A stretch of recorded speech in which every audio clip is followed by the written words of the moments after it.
Price God. முதலாவது எங்கள் குடும்பத்தின் சார்பாக, எங்கள் சபையின் சார்பாக உங்கள் ஒவ்வொருவருக்கும் இனிய புத்தாண்டு நல்வாழ்த்துக்களை நான் தெரிவித்துக் கொள்கிறேன்.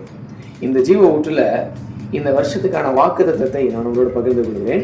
மீகா தீர்க்கதரிசியின் புஸ்தகம் 4ஆம் அதிகாரம் 8வது வசனம். முந்தின ஆளுகை உன்னிடத்திற்கு வரும். தேவனுடைய பிள்ளைகளே, இந்த வார்த்தை ஒருவேளை உங்களுக்கு வித்தியாசமா இருக்கலாம். ஆனால் நீங்கள் கடந்த நாட்கள்ல, கடந்த வருஷத்துல உங்கள் குடும்பத்துல, உங்கள் வாழ்க்கையில, உங்கள் சபையில, உங்கள் ஊழியத்துல நீங்கள் இழந்த நன்மைகள், நீங்கள் இழந்த ஆசீர்வாதங்கள், நீங்கள் இழந்து போன பலவிதமான காரியங்களை இந்த வருஷத்திலே கர்த்தர் அவைகளை உங்கள் வாழ்க்கையில செய்வதற்கு வல்லமையுள்ளவராக இருக்கிறார். இந்த வாக்கு தத்துவம் உங்கள் வாழ்க்கை நிச்சயமா நிறைவேறும்.